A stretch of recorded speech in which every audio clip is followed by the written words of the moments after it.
Thank you to be here to participate on this debate. This is SED hearing, a methodology for gender mainstreaming in the EU budget.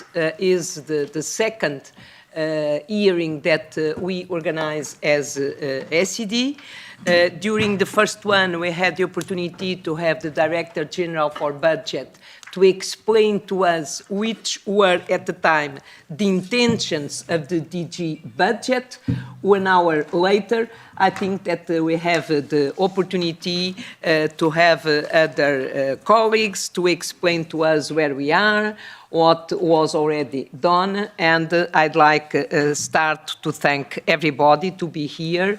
And Maria from our political group from SED, Maria is the coordinator, the SED coordinator in FAM, in the committee FAM. Thank you very much to be with us. And also our speakers, the three speakers, Irena Mozova.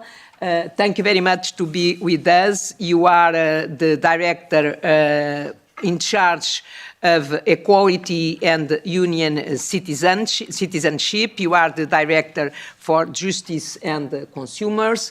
And for me, especially, it's a pleasure that you accept our invitation, because we were both integrating the first group of women nominated heads of representation of the European Commission in member states, me in Lisbon, Irena in Prague.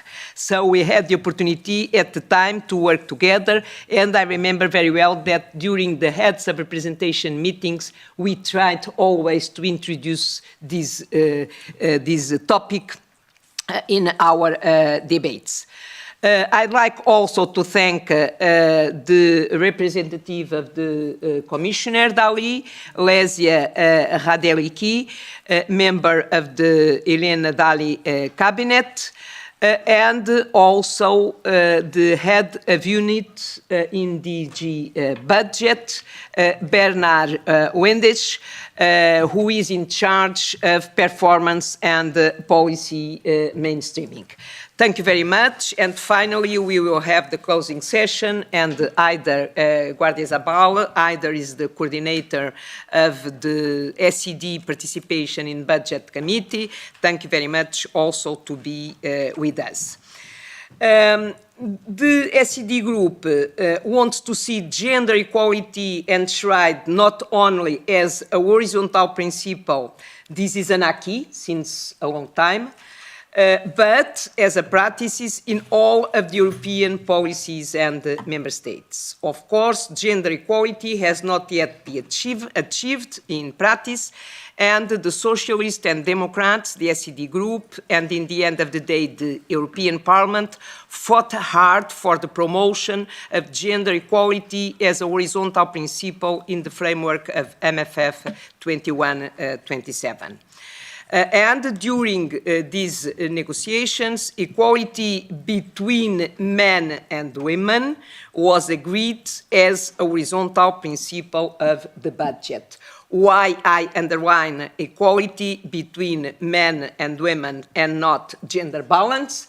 Because Poland refused, gave a veto to use the expression gender. So we need to accept, and it was a last-minute concession that we made.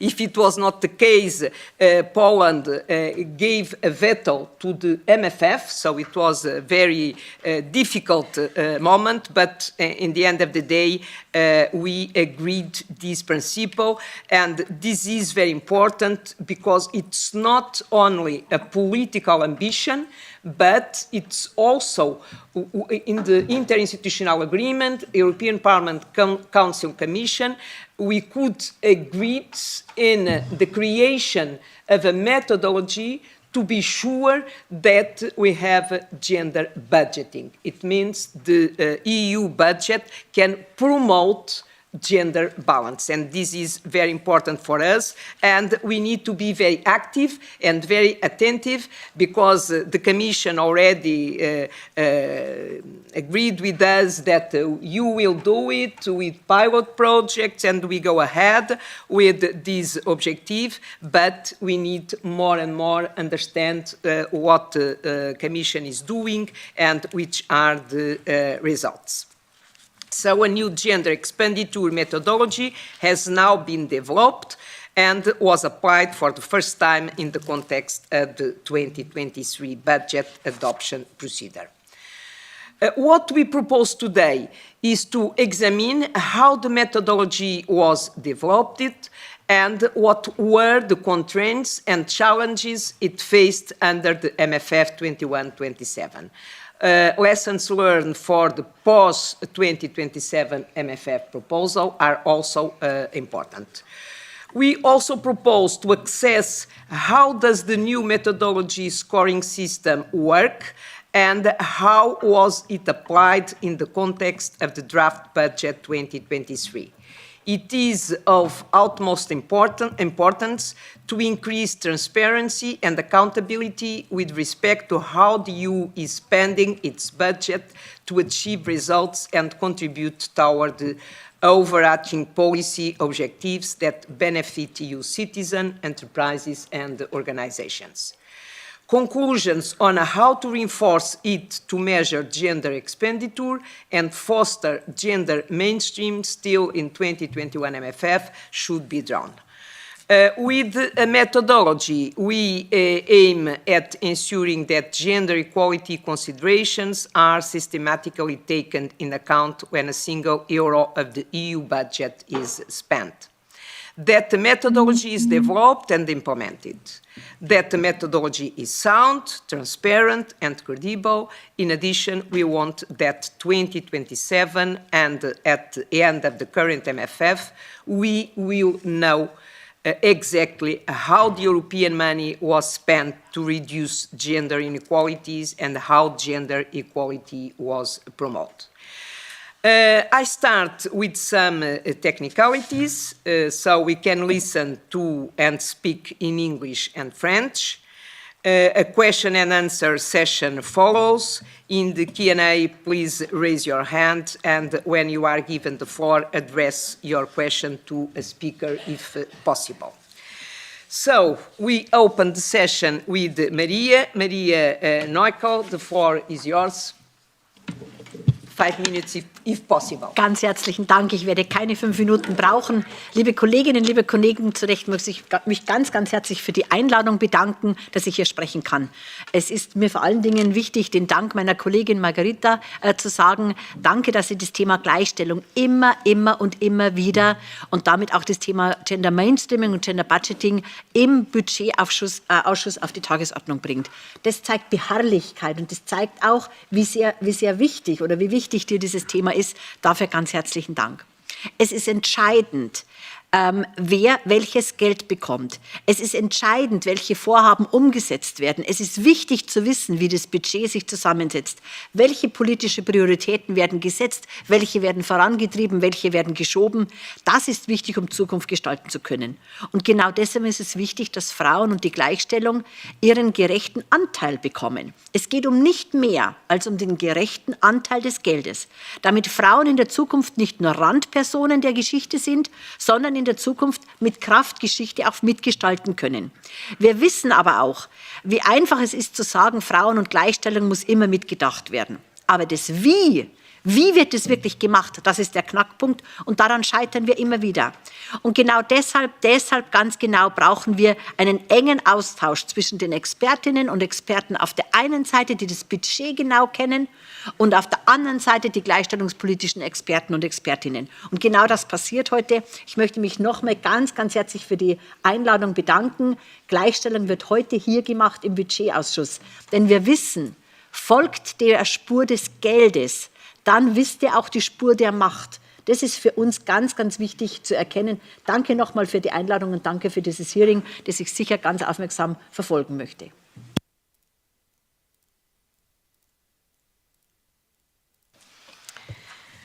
Thank you very much, Maria. Now I move to Irena Mozova. As I said, Irena is Director for Equality and Union Citizenship in DG Just. The floor is yours, Irena. Thank you very much, Margarita, and thank you very much, honorable members, for inviting me and actually for organizing for the second time the hearing focusing on this important topic. And let me only maybe come back to the history, because as Margarita was speaking about the different processes when we've been fighting together for having women and then gender equality being mainstream in the different policies and different areas. Also the gender budgeting was very high on the agenda of this House.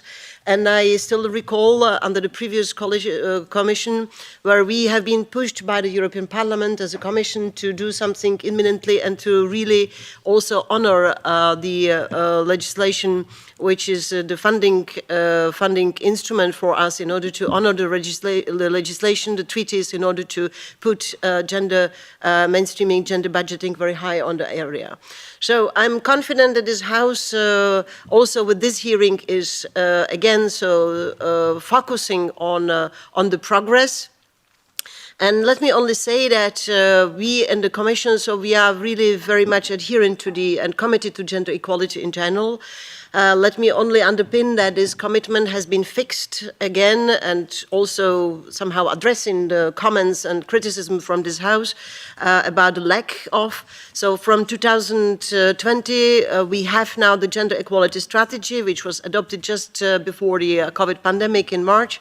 And while this strategy is covering many interventions in the key areas, so for example in gender-based violence, but also women's equal participation in labor market, but also the possibility for women to lead in the society. So the key role of the gender mainstreaming, and more specifically gender budgeting, is clearly enshrined in this strategy, and it is clearly one of the priorities of Commission of Ursula von der Leyen.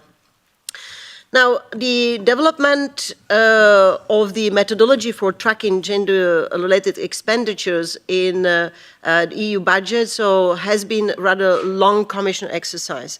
And again, let me recall the history still before this Commission. So we started with the sharing of the best practices with certain services that been more advanced, like that time DEFCO or colleagues in ECHO, External Action Service, because they've been already tracking and they've been already using kind of the methodology.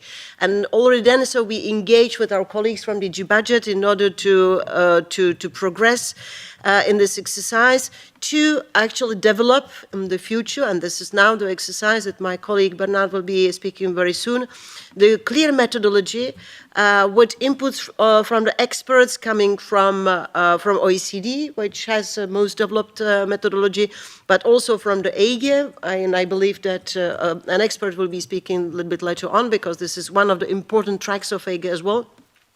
But also European University Institute in Florence, and last but not least, of course, the European Court of Auditors, because they have a very important say in that. So you will very soon hear from my colleague from DG Budget about the constraints and challenges we face in the development of the methodology under MFF 2021-2027.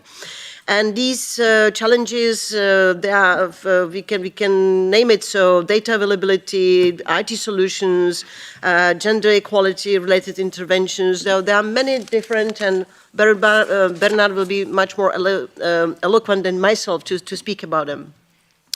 But we are, as I said, really committed to improve the reporting and strengthening the gender dimension in European Union budget. We have launched the Commission-wide gender-relevant data mapping exercise, as well as a pilot to strengthen the gender dimension also in selected programs. And again, I refer to the future presentation by my colleague, Bernard.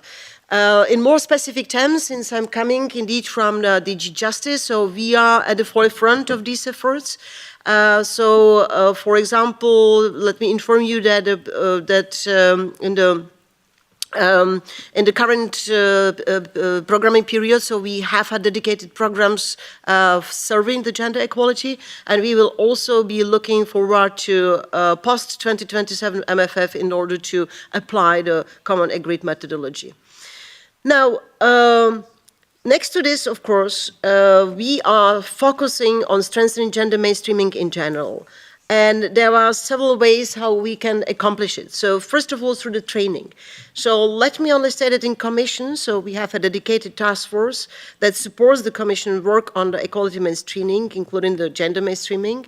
And the trainings on the gender mainstreaming are offered to all Commission staff now. So this is a novelty and is also comprising the elements on the gender budgeting. Furthermore, so we support also developments and implementation of the gender mainstreaming in policy and funding in the member states. And within the margin of the technical support instrument, a flagship project entitled Gender Mainstreaming in Public Policy and Budget Processes was launched. And this flagship led to a multi-country project with participation of 7 member states. And this initiative shows that there is an interest among member states to take measures to strengthen gender mainstreaming, including the gender budgeting. And let me only say that we are, as a Commission, behind the gender equality mainstreaming group. So it is a high-level group on gender mainstreaming where we meet with the member states regularly, once per semester. And the gender budgeting topic is on the agenda of our meetings since, I would say, 5 years already, precisely focusing on sharing best practices, but also when the MFF negotiations already started, inviting so the member states to look into the best opportunities to focus on or to follow the money, as honorable member stated, in order to give the best way of use it in the benefit of gender equality, but also in a way to find a sustainable way and structured support for that. And for this, so we are also exchanging good practices through so-called mutual learning program. And for example, in 2020, the Slovak Republic hosted together with Czech Republic and Austria, and of course supported by the Commission, a mutual learning seminar on gender mainstreaming and gender budgeting in the European Structural and Investment Funds, ESIF, and also national budgets. And we also work with the best possible experts, so also in the margin, for example, of the advisory committee on equal opportunities for women and men. And we tasked this advisory committee to produce an opinion exploring how member states work with the gender mainstreaming of national budgets. And again, so this was followed by the very good exchange of the practical tools and the lessons, because also the European budget is very much connected with the implementation on the national side. Now, let me only say that there is a very long way ahead. The COVID pandemic and more recently also the war of Ukraine and its impact on overall policies but also economies of the member states and the European Union as a whole bring considerable challenges. And these challenges make it even more important to ensure that gender equality is taken into account in the economic recovery processes. And many member states have used the recovery funds to invest in areas that promote gender equality in different ways. We just discussed it with the member states at this meeting of a high-level group, and Bernard was also with us there in order to show how advanced we are at the Commission level. So let me only reassure you that despite the fact that we are not yet there in terms of the gender budgeting, but we are there in terms of the sustainable progress, in terms of the methodology and the pilot progress, we are sincerely committed. We are committed to work very closely with the European Parliament, also with the Member States and Council, in order to achieve soon really fair balance in terms of the spending in the benefit of the gender equality and in benefit of women in the whole European Union. Thank you. Thank you, Irene. Thank you very much. Now I give the floor to Bernard Wendisch. As I said, Bernard is the head of unit Budget Performance and Policy Mainstream in DG Budget. Bernard is the head of unit in charge of developing and implementing the methodology to measure gender-relevant expenditure at programs level in MFF 21-27.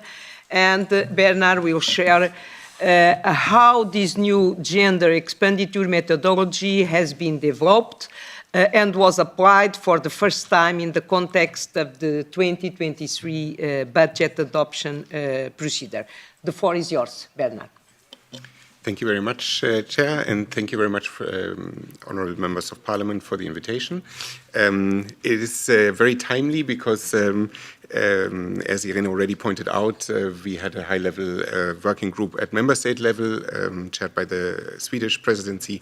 So I think it's a very good moment, in a sense, to also share this with the colleagues in the Parliament here today. I've prepared a couple of slides. Perhaps I can have the first one.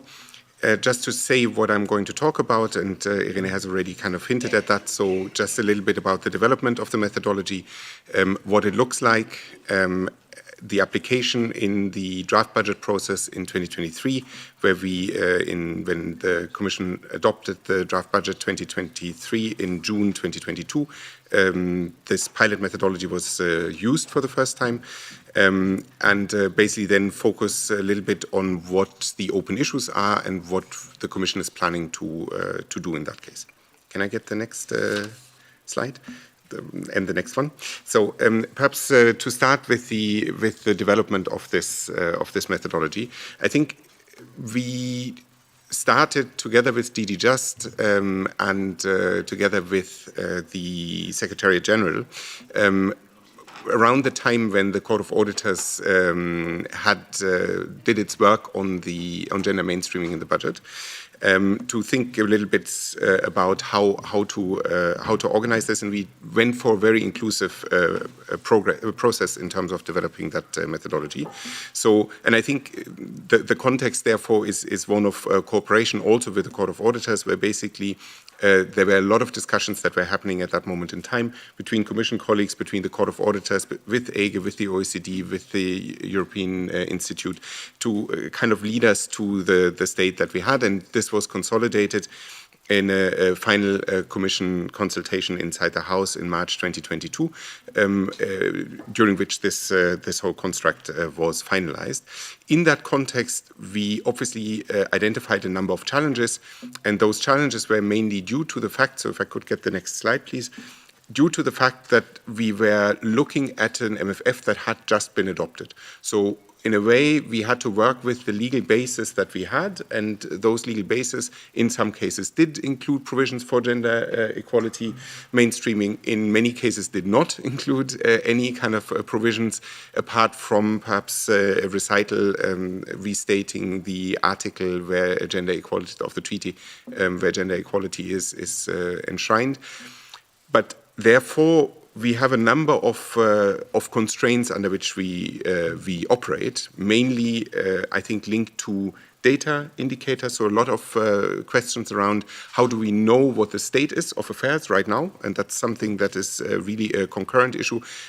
By the way, it's not just an issue for us. This is an issue also in all the member states. I think every single one who intervened in last week's meeting at the level of the member states say that this is an issue. I think this is well understood. I think our IT systems right now, you may well be aware that the Commission is changing accounting systems.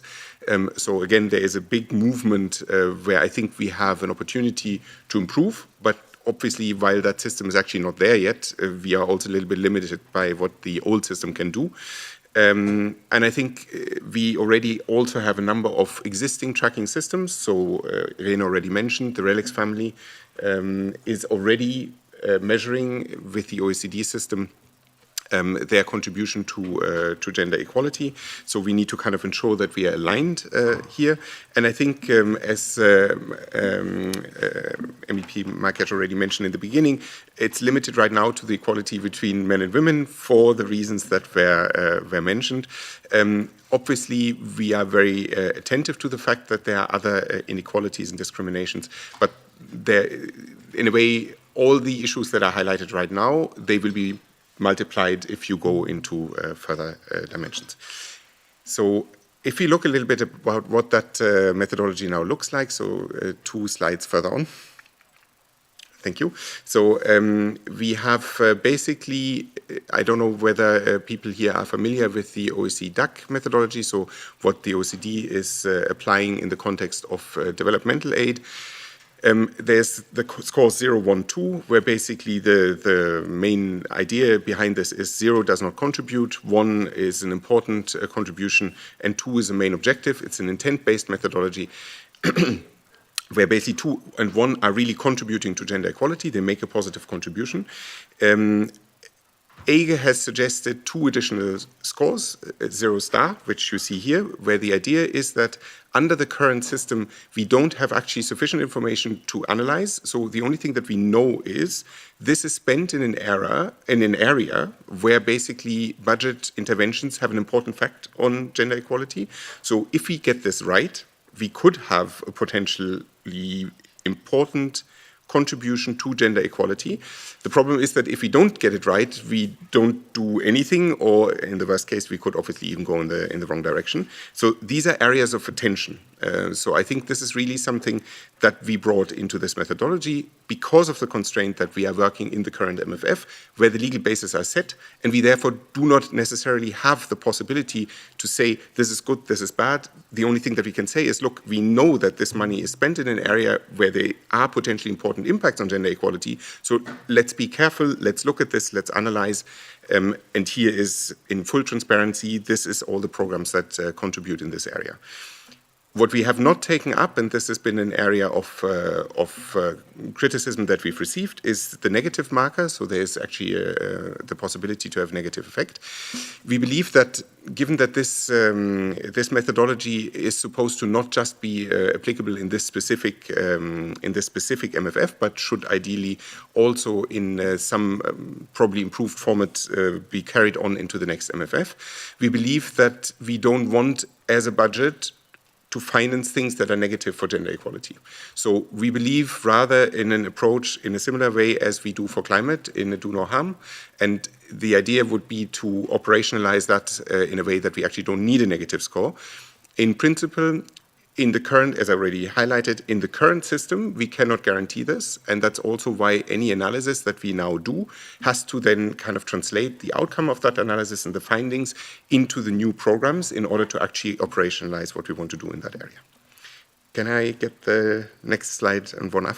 Thank you. So this is just to show you what this means, and I think the left graph has been in the annual management and performance report, so that you may have seen. The right-hand graph I'm showing in basically all the presentations that I do, but was not actually taken up. On the left, you see the number of programs. We have roughly 40 programs, and basically you see here what the maximum score is that they currently carry. So there are basically 5 programs that have dedicated actions with targets on gender equality. So in there you have things like the development program, so NDKI. You have things like the Daphne Strand, so you have the JUST program in there. So there are programs where actually at least part of the program is really dedicated, has objectives on gender equality. In score 1, you have programs where basically there are actions where we know that they've been designed in a way that they will positively contribute gender equality. Horizon is an example. They don't necessarily have any specific objective on gender equality, but they do design calls in a way that actually furthers and improves on gender equality. So they get a score 1 in the best case. And then you see we have a number of programs that are 0 star. Those are programs where we don't currently have the information or capacity to analyze yet. And I come back to that in a second. And then you have score 0. Those are programs that we really believe there is no gender angle. So nuclear decommissioning, forgery of euro coins and banknotes. So there's some very limited, specifically targeted programs where we believe that the gender angle is not important. You see that from a budgetary perspective, basically the bulk of the expenditure sits currently in 0 star. And that's obviously not an ideal situation because that obviously limits the usefulness of this analysis as in the first year. But the fact is that here you have to understand that most of what you see in these things is that the 3 big programs, so RF, CAP, and cohesion. They already make up basically most of that pie, and in all these three areas, for the simple reason that, for example, in cohesion programs, there was no operational program approved, actually not even until the end of last year. So by definition, we don't know what gender equality is going to look like. In the CAP, basically, we just have a new CAP approved that has started now. CAP strategic plans were approved only last year. Again, the gender angle is very difficult for now because we just don't know. Although we are very well aware that the CAP actually operates in an area where gender equality is an important consideration, it's just that we don't know yet how it's coming. And in the RF, where we are working on, and you have seen the study of Ege to see how that is going to come out of that 95% bucket. Can I get the next slide, please? So on that methodology, we have received and elicited a lot of feedback. So we had the ECHA annual report on performance. It was published in November last year. They have recommended to refine the methodology and strengthen the minimum criteria. We've accepted this recommendation partially. There are some alignment questions, but I think in principle we have no issue with it. There was a joint session of Cont, Budget and FEM committees in the Parliament. There was the recommendation made on negative impacts. We had a discussion on that point. The strict adherence to OECD minimum requirements, I think that point has also been raised by Ege, also comes back in the ECHA. I think here what we have, again, tried to explain, we are not adhering to the OECD minimum requirements in this MFF, because basically what these requirements would say is that none of our programs, bar perhaps one or two, would actually qualify at all for gender equality. So we could not actually show that graph that we showed before, for the simple reason that it lacks legal objectives. Now, the legal texts were already done when we started, and I think we still can do actually a lot with gender equality, even in the absence of a legal objective in the text. So we believe that that requirement is overtly restricted in this MFF. It may be different next time around when we had the chance to actually embed it properly in the MFF. We had a technical workshop with colleagues from Parliament, Council, and member states. That was very interesting. We received quite a few questions, but no actionable feedback in the sense that nobody said, look, this is stupid, do something different, or look, you should improve that or this. So right now, we've analyzed this. For the moment, we will apply the same system next year, this year, sorry, again in an update in the summer, and we run another cycle of the pilot. And again, there will be an opportunity to provide feedback, and we will see what we can do going forward. Can I have the next slide and the one afterwards? Thank you. So what are we going to do going forward? So beyond the thing that I've already said. So I think for us, a big focus is the next MFF. There's, as you know, in terms of timing, we are only 2 years away now from the next proposal, at least if the timeline of the last adoption of the MFF is any guide. That means that we need to do the analysis now to understand what we need to do better next time. So what we've done is we've started data mapping. I already explained, no, we have problems with data. We need to understand what data we need in order to actually know what we want to ask in terms of data requirements in the next MFF. This is something that we also want to do. So the Court of Auditors has said, do a mapping and use what you already have, clear. But I think the gaps will be very important in order to understand what we want to do better next time. There's a link with better regulation. The Toolbox 2021 actually shows that it improves the idea of integration of gender mainstreaming into the relevant programs. From my perspective, given that the Commission has said that basically gender equality is relevant in all but 8 programs, in a sense, that means that in most of the impact assessments, there should be gender equality treated. That will be a big step forward and a big change from what we did in the past. So I think this is really something that I think we will focus on. And there's a big angle, and here Irene has already kind of mentioned quite a few initiatives on capacity building. Right now, this is a new, I mean, I'm sorry to say this, one shouldn't say this in 2023, but this is a new priority. So in a sense, the fact is that actually there's still many colleagues who implement programs on the ground who do not know how to do this. And so it's really important from our perspective that we don't just have that pilot, but that we also couple this with training for the people who implement on the ground, training for the people in the member states that implement this, training in the agencies. And I think we have worked beyond also the training that is open to all Commission staff on gender mainstreaming. There's also specific training for program implementers, so the people that actually do this on the ground, for budget mainstreaming specifically, where we work again with the EUI in Florence to kind of see how in specific projects this can be done, so that people are getting sensitized, that they understand the challenges, and that they understand also how to look at this practically.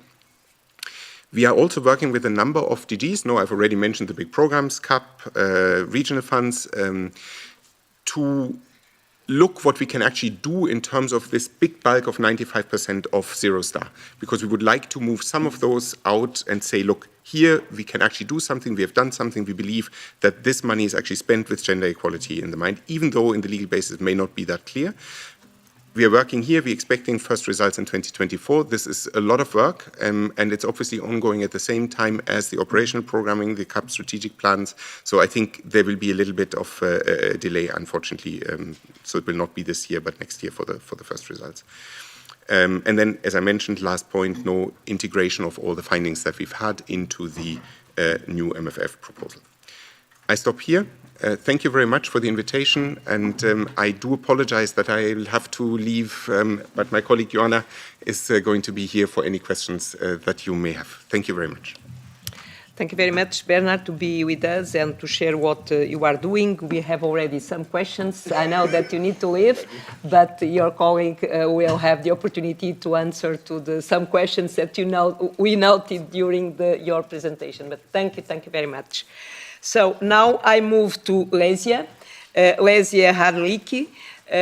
You are the expert on gender equality in the cabinet of the Commissioner Helena Dalli. The floor is yours. Thank you, Madam Chair. On behalf of Commissioner Dalli, that is not able to join us here, I'm here to speak on her behalf because the issue of gender budgeting or gender mainstreaming in the budget is an important one for the Commissioner. And I would like to thank the S&D and the three MEPs here at the table for pushing for this issue, and not just today, but already more than a year ago, Commissioner attended your meeting to discuss and exchange on this issue. Now, the two colleagues before me from the Commission have already presented quite a wide range of issues that I also wanted to mention, so I'm not going to repeat and waste precious time, but maybe I would like to highlight some of the issues. I think that one of the issues is the momentum. I mean, we have started the mandate with clear political guidelines, with a clear strategy where gender mainstreaming in all the fields, so including in budget, but also in policy fields, has been put forward. And I think that we need to continue on that wave of, let's call it, enthusiasm for gender equality.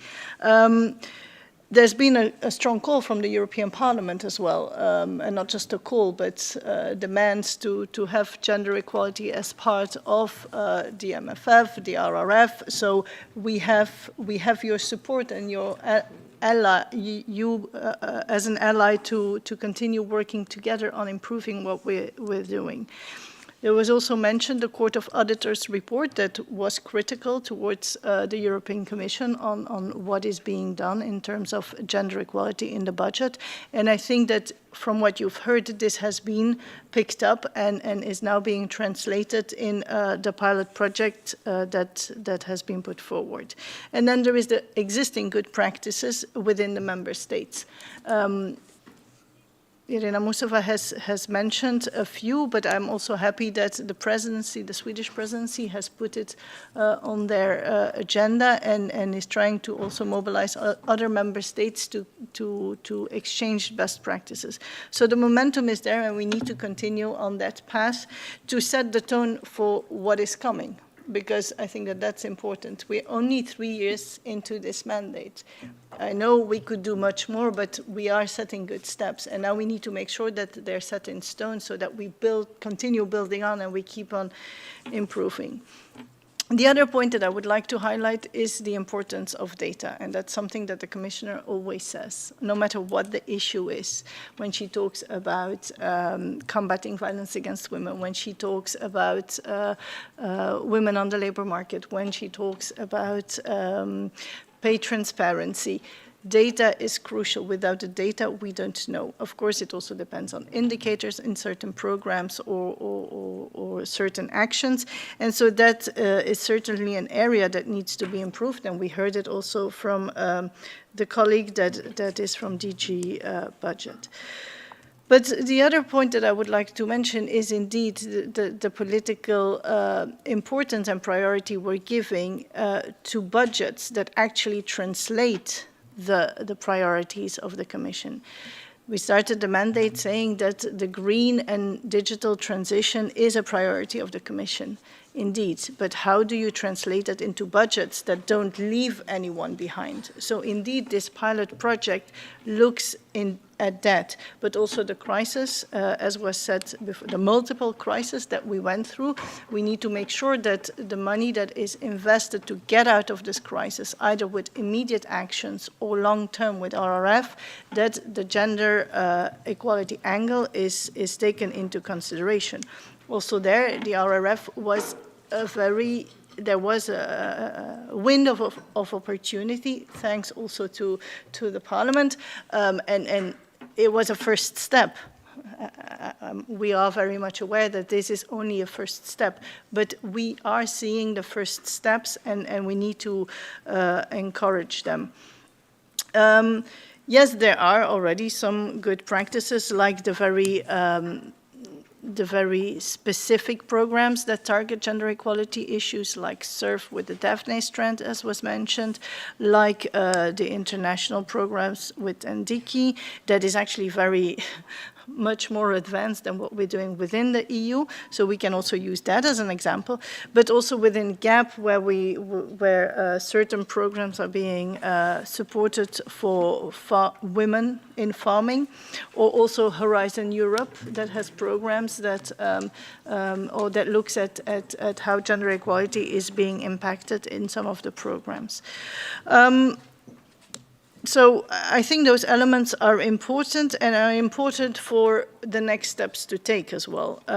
As we heard, the biggest part of the budget, the 95%, that is scored as likely but not clear yet, there we will need to look more into detail, indeed, how we can improve that, so that we have a better picture on how we spend our budget, and that it doesn't leave anyone behind. And then the last point, the one of the training, indeed, that exercise of gender budgeting should not be one that is done at the very end and quickly we try to fix it, but that it's part of everybody's approach in addressing the programs, addressing the analysis of the programs and the budget, and then the overall budget of the EU. I cannot stress enough the thanks or the gratefulness for the support from the Parliament on this issue, but also the colleagues from the DG on making sure that we were able to start this pilot project, and actually, maybe that was not mentioned, but more successful than what we had originally thought. This was going to start with only a few, and actually we seem to have taken more DGs on board than we originally had planned. So let's look at it from a positive side, and happy to listen to the critical points coming soon. Thank you. Thank you very much. Of course, it was very important for us to hear from you your points, Irene, Bernard, Lesia, and I think that I can say that we are more than supporting. We are pushing to have to give to the EU budget more capacity to promote gender equality. So thank you very much from this side. Now I move to Ana Alexandrino. Ana Alexandrino is online. She will make his speech remotely. and I welcome Ana Alexandrino. Ana Alexandrino is the representative from the Portuguese managing authorities working on cohesion policy programming and implementation, with the mission to coordinate the regional development policy and ensure the general coordination of the European Structural and Investment Fund. Madame Alexandrino will share with us the national views on the implementation of methodology. Ana, bem-vinda. The floor is yours. Hello, good afternoon. Thank you for inviting me to this hearing. My presentation will focus on our experience in the cohesion funds, especially regarding to the 2021-2027 programming process. To better understand what changed from the past cohesion funds period, one needs to say that gender budgeting hasn't had an effective impact yet. So there was a specific amount programmed for two thematic objectives. Unemployment thematic objective, we had one investment priority that funded mainly technical support to develop equality plans in enterprises and public administration. And on social inclusion, the investment priority 9.3 was used to support specific instruments to protect domestic violence victims, namely teleassistance, electronic tagging, and also together with some calls to fund public campaigns and emergency houses. This was made together with training of strategic groups like police and judicial professionals and healthcare professionals. And so to deal with this issue and support NGOs, entities that work on this area. So if we consider only the amount directly related to these priorities, the programmed value is quite small. Is, as you see, 0.3% of all cohesion funds and less than 1% of the Portuguese European Social Fund.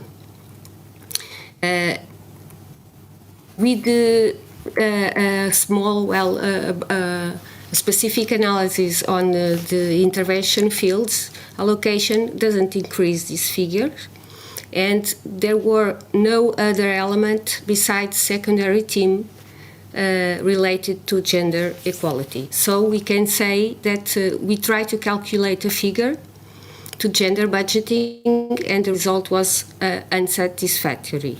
Next slide, please.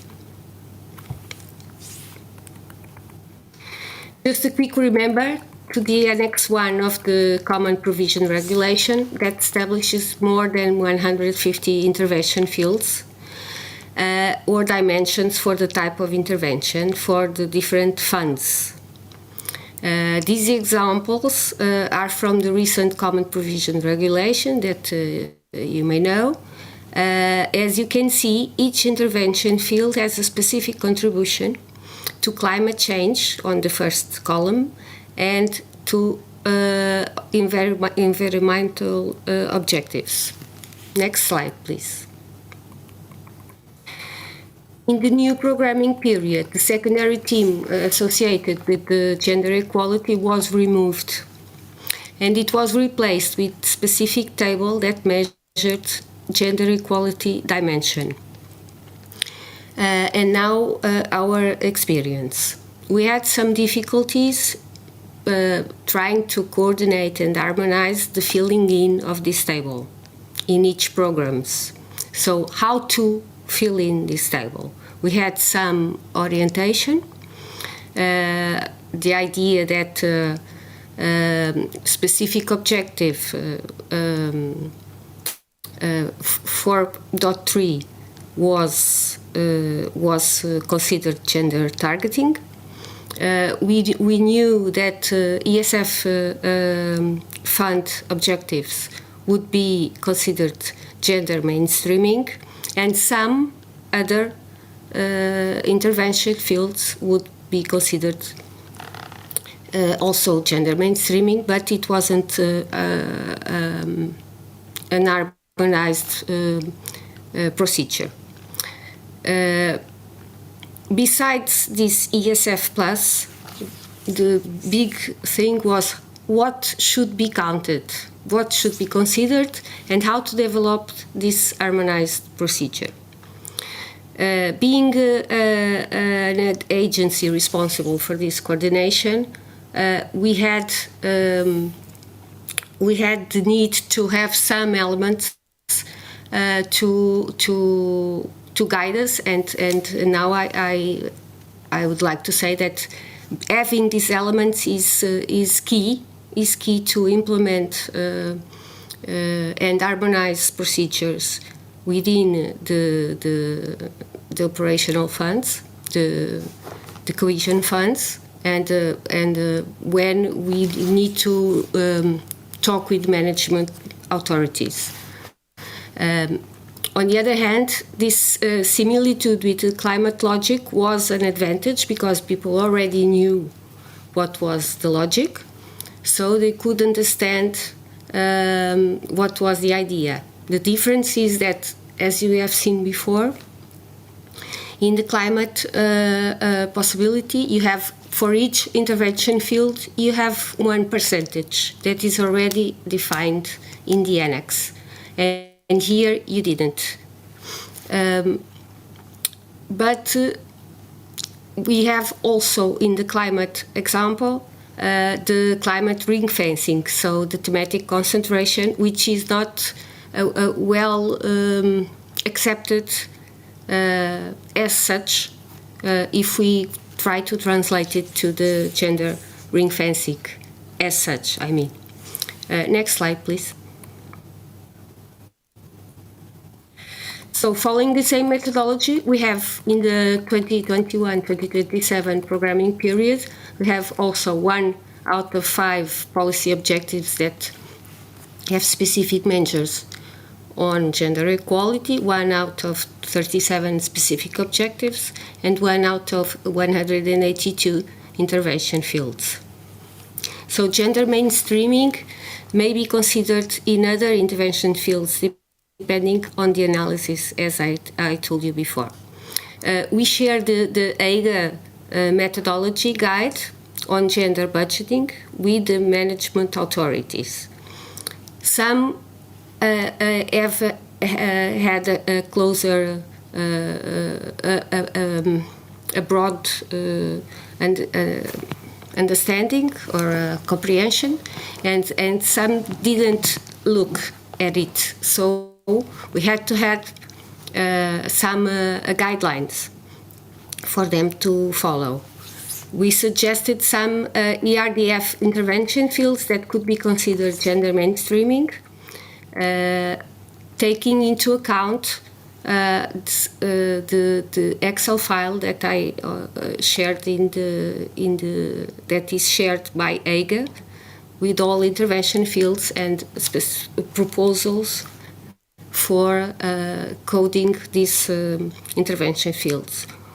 Since we weren't completely sure about the choices, and I think it would be very important to discuss these intervention fields and to settle in a final decision, we had some decisions that we made together with the management authorities, and there were other management authorities that were more ambitious and went beyond what we said, and that could be considered, this approach, an added value for the future, not only in Portugal, but also taking into account what has happened in other member states to understand why did people use some intervention fields and why did they classify it with gender mainstreaming or gender targeting codes.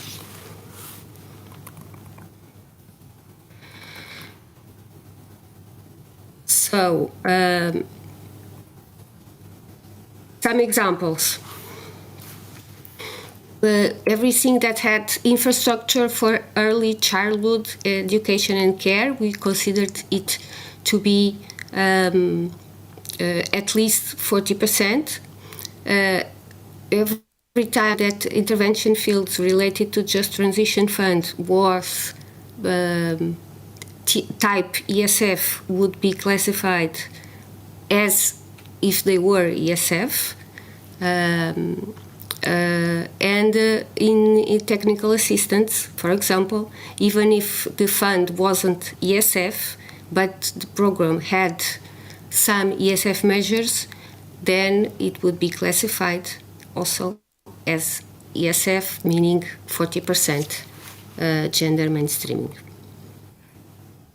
Next slide, please. So just to finish, the European Institute of Gender Equality, EIGE, start to discuss ways to better make gender budgeting, and we were part of that discussions.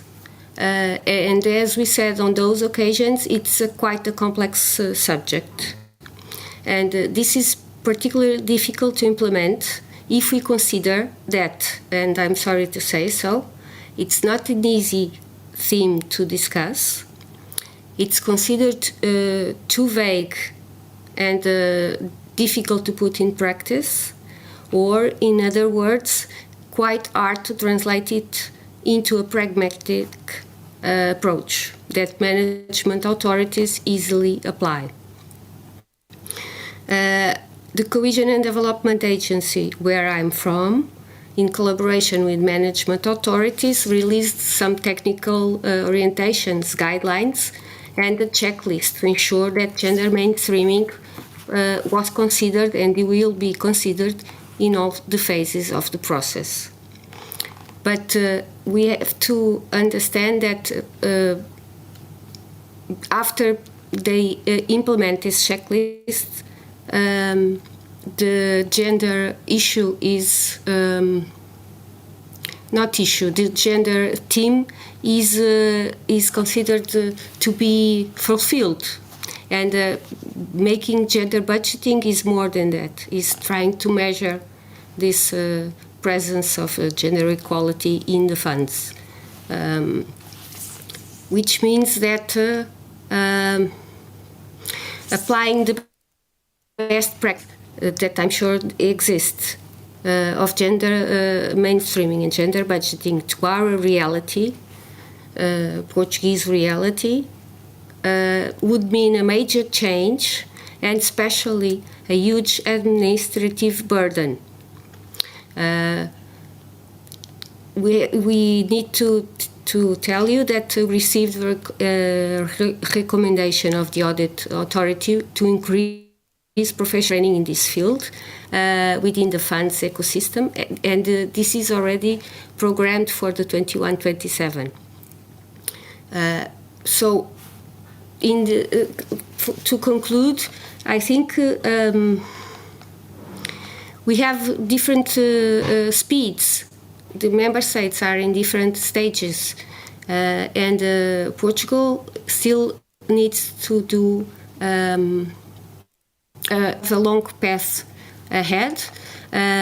It's as I told before, it's important to have some guidelines from you, some specific examples, some good practices that could be applied, some examples of pro rata activities, and different experiences that could be translated into concrete examples, measurable examples. So I would say that to conclude, it's important to follow the climate procedure example. It's important to be pragmatic and have some way to measure, but we shouldn't try to, at the same time, overrule cohesion funds that are already too ring-fenced and too concentrated in different thematic objectives. Thank you very much. Thank you for the invitation. Muito obrigada, Ana. Thank you very much, Ana, having shared with us your experience and what you are doing in Portugal with the European funds concerning gender budgeting. And now I move to the last speaker. The last speaker is Helena Moraes Maceira. Helena Moraes Maceira is the team leader of AG Gender Mainstreaming Unit.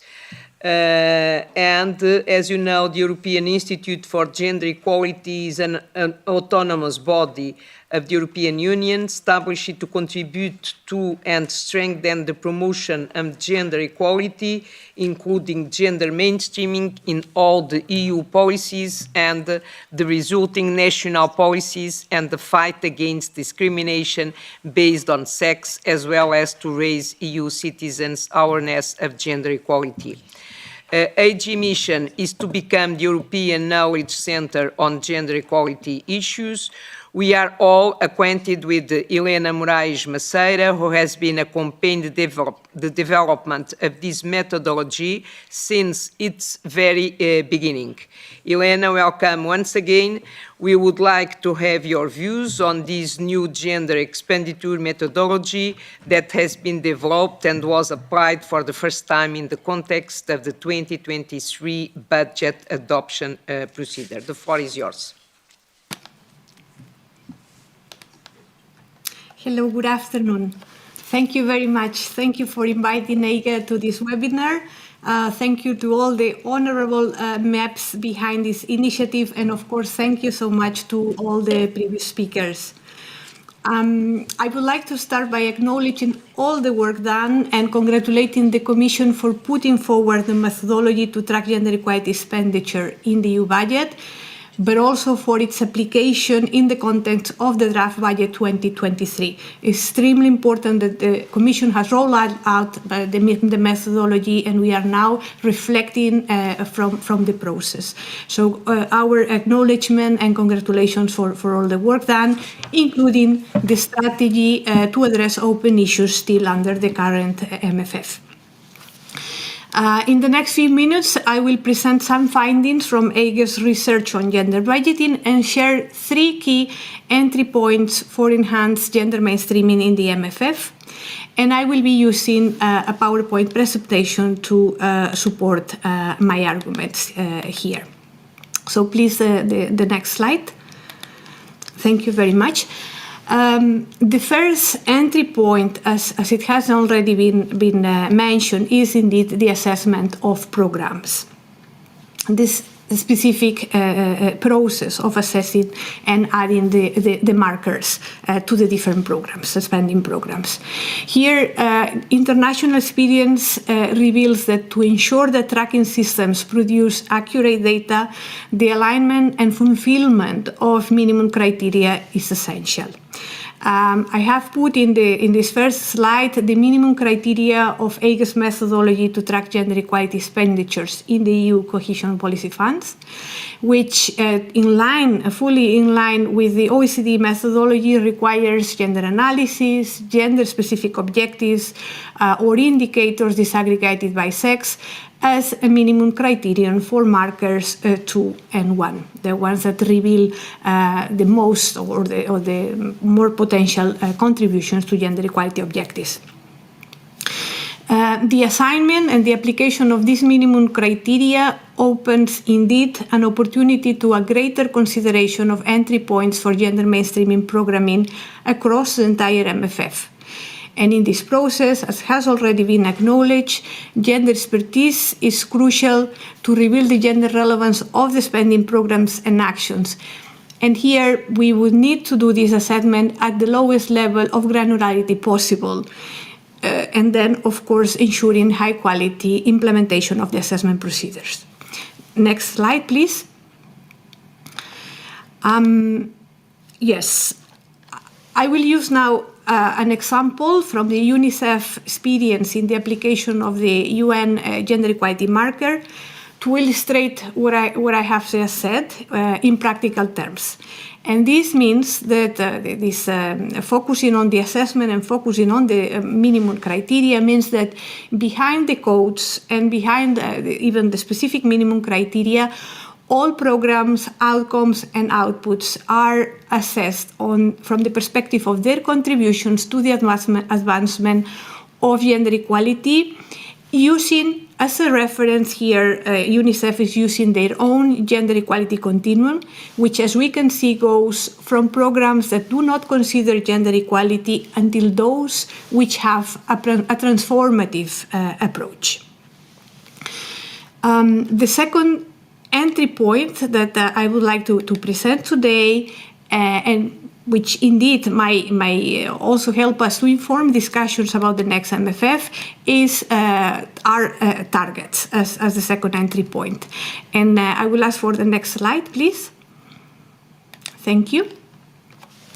Here, I'm presenting data from the OECD's Development Assistance Committee. This is data 2018-28 for the 2018 period. Where we see that the DAC members' support to programs specifically dedicated to gender equality and women's empowerment as their principal objective. So in Commission's methodology, this would be tagged with a 2, remains consistently low at 4%. This is the pink element in this graph, and since 2010 until 2018, there were no changes when it comes to gender equality as a principal objective of the programs. However, we can see in gray that the support to gender mainstreaming projects, or let's say gender mainstream projects, continues growing, or it grows from 2010 until 2018. It continues growing steady, and it's becoming higher and higher and higher. And this is also what the most recent data is showing. What this tells us is that two main elements. So the first one, a deepened understanding of what gender equality looks like in different sectors, but also, and together with the definition of concrete gender equality requirements for spending programs. And the third element, the establishment of financial benchmarks or targets, had led to increase of the share of programs with marker 2, in this case, programs that are gender mainstreamed, with marker 1 in this case. If we then mirror the EU context, we know that in the EU context, other tracking systems in place have been linking the specific systems, tracking methodologies, to a financial commitment in terms of a quantitative target for expenditure allocated to interventions that are deemed to contribute to the specific objectives. And here we are mainly referring to the climate change and to the biodiversity objectives. So if we would consider such an approach for gender equality, and only the assessment of the data or this decision can be supported, of course, and should be supported by the assessment of the data and the findings from the piloting exercises, then we know that there are different options available to be combined with the tracking methodology. And this would include specific incentives, measures, or requirements regarding the budget share for gender equality in the programming and implementation of the spending programs. Now I move to the third slide, please. Yep. And here I will present entry point number 3 with a practical example, which in a way shows that enhance gender equality expertise and the use of gender mainstreaming methods and tools across the MFF programs. It's a clear entry point which is also a result of the implementation of the methodology. So we expect to see this also more in a more obvious way in the years to come with different assessments, next steps of the implementation of the methodology. So all of the above, what I have just explained right now, I'm going to put it into practice by presenting a hypothetical example from the EU cohesion funds to demonstrate how operations, how projects might be designed emphasizing gender equality objectives to a greater or lesser degree. And this would illustrate how important the criteria and the level of granularity are in the assessment exercise. And specifically, if we analyze and link with the data that was presented to us, this would be key to better understand this 95% that was presented as, of course, spending programs with potential to impact the gender equality objectives. I will, and this connects very well with the presentation from Ana Alexandrino, from Portuguese Cohesion Agency, because I'm using the example of Intervention Field 148, which is the support for early childhood education and care, excluding infrastructure. So, as she was mentioned in the guidance that the agency provided to Portugal, if I'm not wrong, they said that as a minimum, all the projects behind this intervention field would be categorized as 40%, so value one with a significant contribution to gender equality. This is indeed one of the proposals for the management authority to choose, depending on program design. The other approach would be that managing authority would select the two, would say, well, this fully contributes to gender equality and it wouldn't take place, this project and these operations wouldn't be happening if there were not to contribute fully to gender equality objectives. So this can be seen by increasing the level of granularity and look, for example, at the specific projects. My hypothetical project here is an operation, a project on the education of future nursery school teachers, aimed at increasing the number of educated personnel by retraining measures. So we would have one option in which the managing authority will present and design a project, retraining, where they will be offering retraining for all interested persons and decrease the lack of personnel in this field to contribute to women's labor force participation. Okay, so here we will stick with the one. So this would have indeed a substantial positive impact to gender equality, 40% one. The managing authority can promote and present an operation, a project, which would be focused on educating men as nursery school teachers and decreasing not only the lack of personnel in this field, but also the imbalance between women and men nursery school teachers. Here, the operations, the projects will be then categorized as a two, because gender equality is indeed the principal objective and is designed with a transformative gender approach.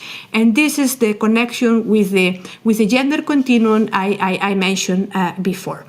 So I'm completely aware of time constraints, so I leave it here. I don't go more in depth with examples, but yes, I want to conclude by reiterating our congratulations and the acknowledgement, to the work done by the Commission and also by the Parliament in the development and the application, which is extremely important. We are there already. We are already implementing the methodology, and this is a methodology that provides clear opportunities to maximize public policy interventions and resource allocations process to advance gender equality. And we know EIGE's evidence on the economic benefits reveals that this will ultimately result in longer economic and social gains for the European Union as a whole. So EIGE reiterates also its commitment to continue supporting this process, provided, of course, that resources are available. Thank you very much. Thank you very much. Thank you very much for your presentation. We know very well what you are doing, and since the beginning we are committed to find and to contribute to build this methodology.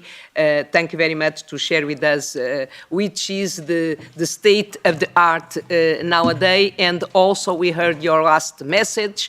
So we move now to the question and answers Q&A part of the meeting. And before to start the Q&A questions, I'd like to remember that we had here around the table one part of the speakers coming from the EU executive power, namely the European Commission, together with AG. This is not by accident.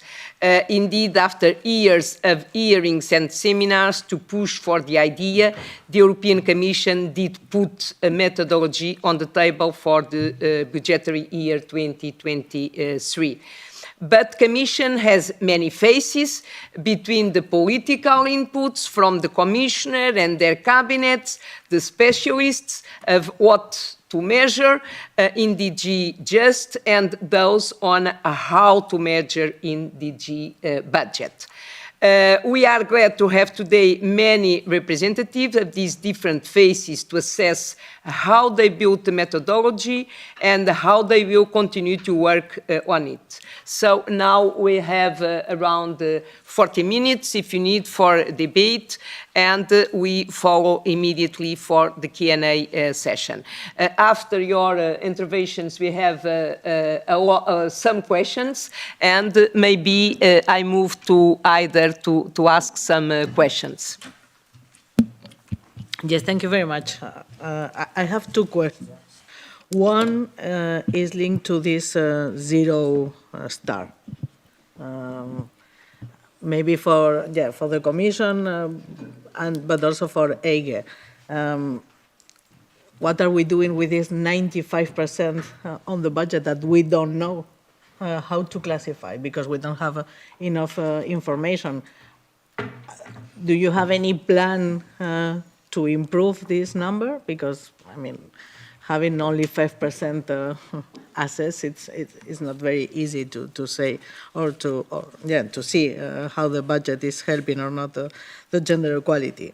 And second question is also about these negative markers, because I understood that there are some discussion about it, and so I would like to understand what can be the positive impact of the negative markers, or why there is not included. And I mean, and this is an open question to all the speakers, because I would like to understand, because I also have some doubts, but I think it can help. So thank you. If you can enter. Thank you. First of all, thank you very much for the invitation to discuss and promote together what is a very important objective for the Commission, as already reiterated by all the colleagues. So on the first question, what is our plan for the 95%? First of all, I would like to explain that this 95%, frustrating as it is for a technocrat not to be able to explain how this is going to contribute at this very moment, it is also a very big win, in the sense that it's the first time that we have been able to establish that the EU budget is not gender blind. So it is already important that we have come to a number that substantiates the potential, the true potential that the EU budget has. So the next question is, of course, how are we going to tap on this potential? And this is the reason why right now we are working. We have introduced, as Bernard explained, gender pilots.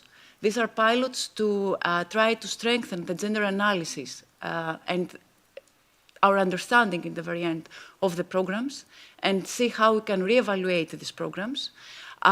We have been working closely with all colleagues across all services in the programming and what is going to come afterwards, the implementation, to see how, even if gender analysis has not been conducted for these programs, this is why they fall under score 0 star in reality, how, nevertheless, we can integrate at this stage the gender dimension In these efforts, EIGE's work has been critical for us. What we have been doing is actually consulting all the work that has been done in order to establish first and foremost what is the relevance of the programs, identify the venues that can be used in order to mobilize the program in this direction. And then to support our colleagues, we have the Task Force on Equality that is supporting us. DigiJustice is also supporting us. So we are in close contact with all Commission services to try to steer the colleagues in how to introduce in the programming and in the implementation the gender dimension. And as it has been mentioned before, here it's very important to understand that we are all in a very steep learning curve. It's important to build also in the Member States and in the Commission the capacity that is needed in order to do this, because it's clear that the intention is there. There is a lot of enthusiasm also from our part, from all the colleagues that have been working on this, and now we're trying to make it real also under the constraints of this MFF. I don't know if any of the other colleagues want to add something. Yes, just small amendments, because everything has been said in principle from the budgetary point of view, but let me say something also from the policy point of view and from the point of view of legislation. Because as Bernard also explained in one of its first slides, so the changes in the better regulation. So you know that now, so in the Commission, so all the services that are bounded by the better regulations rules, which are comprising obligation to look into the equality matters as well. And this starts from the very first phases of the assessment, so from the impact assessment, but also when proposing the legislation. You just mentioned that the task force on equality, we have now the network of equality coordinators and each and every service. And in principle, so starting from the very beginning of the legislative processes, so they are looking into the equality angles of the new proposals of the legislation in order to address the potential impact on equality and gender equality more specifically. And therefore, so while okay, so we have the programs, we have Common Agricultural Policy, for example. Even for the programs, the impact assessments, so are being prepared, and therefore, so even the standard programs, which are not addressing the new legislation or the policy needs, they will have to now follow this impact assessment, looking into gender equality impact. And new proposals from the Commission, should it be in the policy field or on the legislation field, so they should also focus on comprising this gender equality dimension in the due way. Of course, so we still will have programs, policies, and legislation with simply no impact, but this will be then, as you mentioned, the 5% has been now indicated. It is the really minor part of the European budget for the time being. I don't know whether Lesia would like to add something. So now I have also some questions. The first one is that the Commission is preparing MFF revision, MFF review, we never know, MFF revision for next June. So you said that we take note that the methodology cannot be refined before the 2025 budget procedure. But my point is, can you advance something during this proposal, the MFF revision proposal, that the Commission will put on the table with new some innovations like the Sovereignty Fund and other political initiatives? Do you think that is the moment then that this capacity, the gender budgeting, can be stronger and can go deeper during this discussion? Do you think that we have room of maneuver to do it? Let me say here that if you're talking about the refinement of the methodology, the real tools that we are working on is, as it was mentioned, the ex-ante impact assessment. So if we have new initiatives, to be able to assess already beforehand what their anticipated impact could be, And then also the performance framework. So what are the indicators going to be? What are the data requirements going to be? So the experience that we have had so far has been valuable in the sense that for all the coming proposals, if we have any in the current MFF and for what is to come in the next MFF, we now have a deeper understanding of what is needed. We now have the tool, the updated better regulation, that allows us to have a stronger impact assessment on the gender dimension. So all these are viable, but we are not waiting for 2025. Please take note of the fact that the two work streams that we have launched, which is on the one hand, the gender pilots, so to strengthen the gender analysis, and on the other hand, the data mapping exercise. These are very powerful tools because they are going to allow us to, first and foremost, have a more informed view of how our programs work and how they can promote gender equality, but also to identify what are the inherent weaknesses of our programs. And also, where are the strengths of our programs? Because right now, the European Court of Auditors, in its report, recommended that the Commission should make better use of the existing data. And this is true. So right now, we're trying to identify the available data, see how we can use them to further improve our reporting, but also to be aware of where we need to work on our weaknesses, where we have critical data that is missing, in order to integrate it in our future proposals. So we're already working now, we're not waiting for 2025, rest assured. I have another question before I give the floor to others, is linked to data. As you said, there are some difficulties, and I know also that something is difficult to ask to member states to give more data. So we can't demand more bureaucracy to member states. But my point is, with MFF is shared management. With RRF is centralized, is direct management. Do you think that with RRF you can have more data to go deeper on this methodology on gender budgeting? I don't know if any other colleagues want to intervene. For us, the first critical step is to understand what kind of data we need. We are operating in the Commission under the Better Regulation toolbox, which sets two principles when we are requesting data, and this is relevance and proportionality. So under this light, when we are looking at the additional data requirements, and this goes for all programs, we first need to identify what is the administrative burden that this collection requires and entails.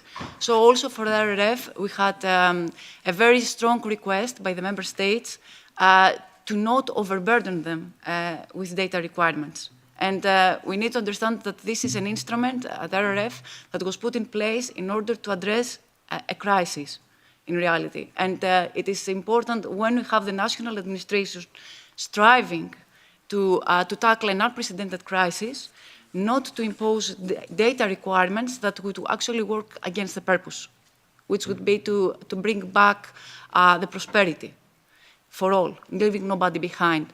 So for all the future data requirements, and this is why this data mapping exercise that I mentioned very, very important, we first need to understand where exactly, in which domains is the program relevant for the promotion of gender equality. For instance, in the RRF, we have the twin transition, which is prominent. Here we need to understand, in green and digital, for instance, what data do we have and what data are we missing in order to understand how we're contributing. It could be that we have this data and we're not fully exploring them. Or it could be that we are asking for some data and they're not that useful. There are other angles that we need to take into account. So we need to first gain a better and deeper understanding of what's at stake and what we need to assess, and then on this basis, review the future. Please. And I can also complement, despite I'm not an expert on RRF, that Also, thanks to the European Parliament, so we have now a very powerful tool because the RRF regulation actually requires member states to explain how the measures of recovery and resilience plans contribute to gender equality and equal opportunities for all, and also mainstreaming of this objective. So we are very happy to have this very powerful tool. You know that we have now, at least currently in all the adopted recovery and resilience plans, so we are counting 131 measures already being considered being adopted with focus on gender equality. So this is, those are the data that we are aware as of January. And let me only contribute by another aspect, because at the meeting with the member states in Stockholm last week, so we have agreed with the Swedish presidency to put on the agenda a specific point precisely on gender equality and RRF. And we have heard from the member states about the difficulties, about actually having a solid and structural planning due to the very shortage of the time. And you know that this is a very special and extraordinary instrument. We are not speaking, when speaking about the Recovery Resilience Facility, about an instrument which would be in the standard planning processes, but something which came new on top to address the crisis, and actually multiple crises, and therefore the member states, they've been simply not ready, according also to our colleagues and best friends working on the gender equality, actually to take a different view, to a more sensitive lens in order to prepare those projects. And therefore, to have this requirement, to have the horizontal view on the proposals is extremely helpful. And I believe that with this experience, but also with this, I would say, not so positive experience, because we have understand that many national administrations were simply not able and prepared to propose projects, so focusing on recovery, but having also solid contribution towards gender equality. So this is a very good example and also experience to be eventually used in the midterm review, but also when we will be preparing the new MFF.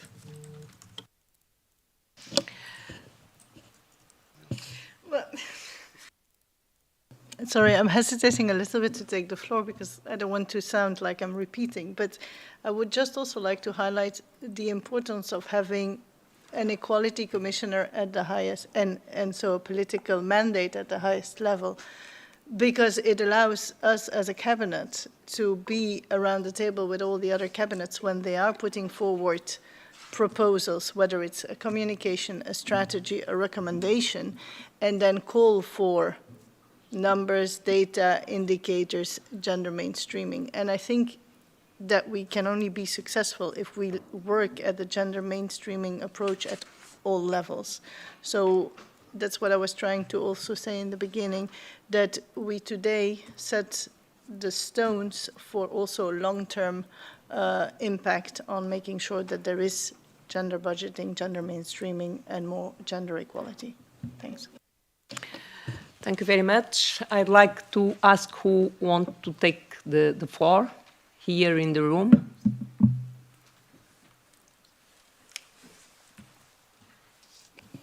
Hello, I am Magdalena Zapala from the Research Service, European Parliamentary Research Service, EPRS. I have a question to colleagues from the Commission about the actually starting already the procedure for the annual budget 2024. Are you working on a new material for which will be included then in the documents, in the budgetary procedure? Can we expect something new in comparison to the 2023 budgetary procedure? Are you going to take into account some experience of the last procedure, and will it be different, or it will be basically almost a copy-paste exercise from the previous year's documents? Thank you. Thank you for your question. So just to recall what happened in the previous year, so in draft budget 2023, so that we're all on the same page. So in the context of the draft budget, in the program statement, so working document 1 of the draft budget, we had as an annex the overview of the methodology, so explaining the fundamentals of the methodology. But also we had in individual program statements a dedicated section on gender mainstreaming and how the programs performed towards gender mainstreaming. This included on one hand the table with the financial contributions, which was based, so it was actually the attribution of the scores per budget allocated or sub-budget allocated for each program. And then you had the explanation of the relevance of the program and how exactly it was performing. That's what we had last year, and it was a novelty compared to all the previous years. It was the first time that we implemented the methodology. So this year, there will be no novelty in the sense that the methodology is going to be implemented without any modifications, same as last year. It's going to be the same as last year, again in a pilot, which means, again, we have our ears and our eyes open to constructive input in order to see whether modifications that are feasible under this MFF would be possible. What is going to be different is that the methodology is designed to follow the life cycle of the programs. This means that we have now started entering the programming and in some cases, limited cases, the implementation of the programs. So what you will start seeing is the analysis and the scores are going to be updated. So you will not only have the budget for 2021 as last year, you're going to have the budget, the commitments under 2022, and then you will have the analysis of how this was reflected in the programming of the programs. So it will not be just based on the performance framework and the legal base of the programs, as we had in the ex-ante analysis that was included last year, but we will also have how it was actually put in practice by the programs. Thank you.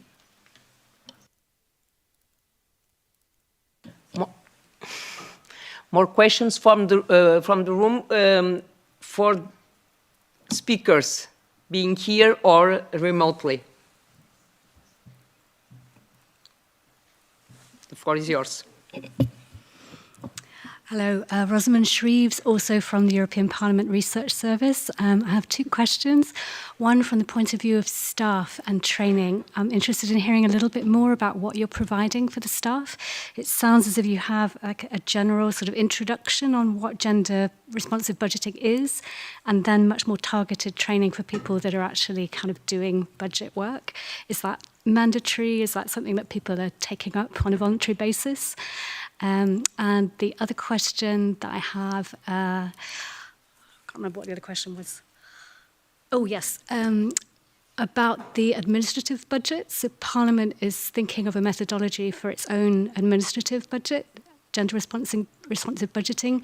Is that something that the Commission is considering from your point of view? Thank you.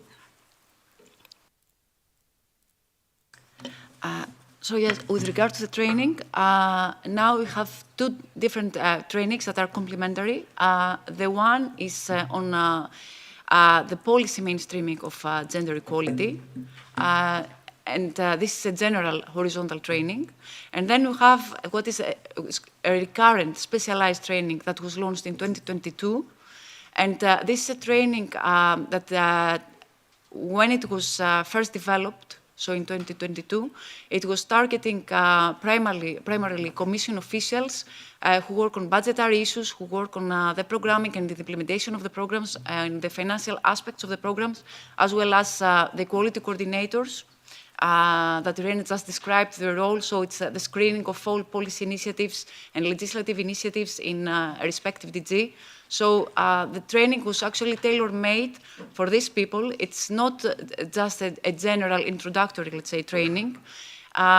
This training was developed specifically having in mind the needs of our colleagues. So it provides an overview of the fundamental concepts, let's say, for gender mainstreaming and gender budgeting, but then goes into detail to explain how exactly these are reflected in the everyday work of our colleagues. So We had, as I told you, we had a first round of feedback, as Bernard explained. We had a technical workshop with the member states and the council, the colleagues in the parliament, where the feedback that we received and actually the dire need that was underscored everywhere was a need for capacity building also in member states, in implementing partners, in programming authorities.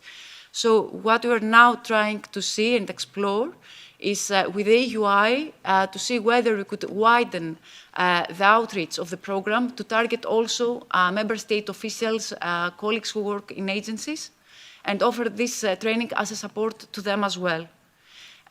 With regard to the administrative budget, now the Commission has undertaken what we call the quality plans.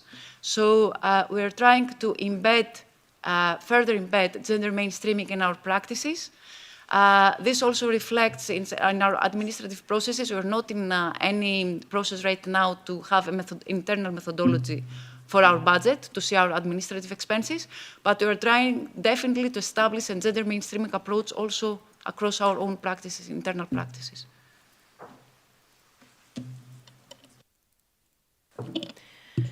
Thank you. I have two questions for the speakers remotely. The first one is to Mrs. Alexandrino.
MFF, and I was responsible of the RRF, then little by little we are trying to break this circle, but we are really far away of what we need to say that in the European Union there is not only a political priority, but there is a technical reality that we are including in the budget and in all the regulation. But I'm always trying to be optimistic. Otherwise, I would have left this house long time ago. Especially working in budget, because we are always we never have enough money. This is every little step is always very painful, but little by little we are succeeding. So I want to finish in a positive mood. And I took note from. I forgot your name. Yes. That you say we have better knowledge, we know how to do, we can identify where are our weakness. So I really hope that this is the way that we are going to do it all together, because, and you know that the Parliament is not only supporting, but we are really asking for it. And this should be a mandatory condition for all the programs. And I hope that we are not going on to wait for the next MFF, that we are going to improve things in this revision. I don't know if this is feasible, but maybe from the European Commission you can ask to include mandatory gender data to be taken. Of course, always if they are relevant and we know. But this is an extra comment from my side. What a surprise that we are always talking about administrative burden when we are talking about gender. This is not by coincidence. Then when we give €1 to a civil organization, we ask them 3 audits for €1. But this is not administration burden. But when we are talking about gender equality, this is always administration burden. So let's try to be firm on this. Let's try in this midterm review to mandate to all committees in our House to do this gender review in the regulation, and let's really put this as a priority, but as a mandatory priority, not only a will or a wish for the future. I really hope that we can end this mandate saying that we really move forward, not only for on a starting point, but really on a good track. Thank you very much. Thank you, Aider. As I arrived in the Parliament a bit later, it means this is my first mandate. I'm maybe more optimist than Aider. Aider shared with us his optimism at the second part of his conclusion. But I'd like to say that you have our support. This is clear. I know your house.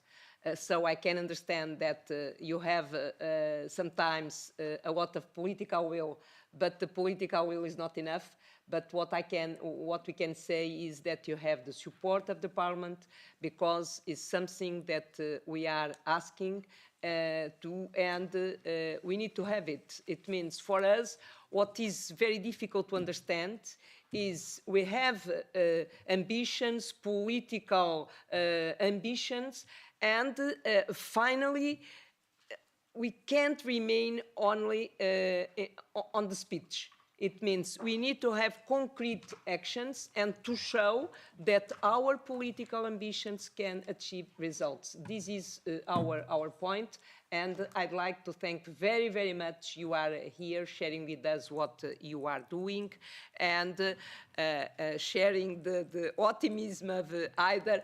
I think that it's I can say it's a starting point. So, but we need to generalize, to disseminate this work that you are doing. But I understood that Irene also wants to add something. Thank you very much, Margareta, and thank you, Aider, if I can call you Aider, for those words. First of all, let me thank you for the consistent support. consistent support and also consistent push. I think this is something that public administration is really in need in order to progress in the topics like gender equality, which is not obviously as a first thing on the mandate. So this is something extremely important, and I'm really very grateful for this consistent, long-term, ambitious support and push at the same time. Now, you have said that you are not very sure whether you are positive, optimistic. I can reply by the half full, half empty, but let me make a kind of the paradigm so looking at the Luxembourg year, because there is a train station. So during the time you've been referring to 2015, so we've been probably standing together at a platform. We knew where we would like to go, but we had simply no means. Today, you refer to it as an embryo, so we are not anymore on the platform. We are sitting in the train. The train left the platform, is maybe not on its full speed yet, but it has a clear target, so we know where we go, and it's gaining the speed gradually. And this is again, so thanks to you, thanks to Margarita, thanks to many colleagues in the Parliament. I'm very grateful you have mentioned also the committees, because I think that your Parliament Gender Mainstreaming Network can be a very important ally to look into not only in the Budget Committee, not only in the FEM Committee, but in all the committees, so looking into the special policies and also the programs, because it is essential. And believe me, there are many colleagues, not only those sitting here now in the first row of your speaking table, but in the House, in the other House of the European Commission, wishing to progress speedily, steadily, and for the benefit, as I said, of the gender equality. Thank you. Thank you very much. So you can close your meeting. Thank you.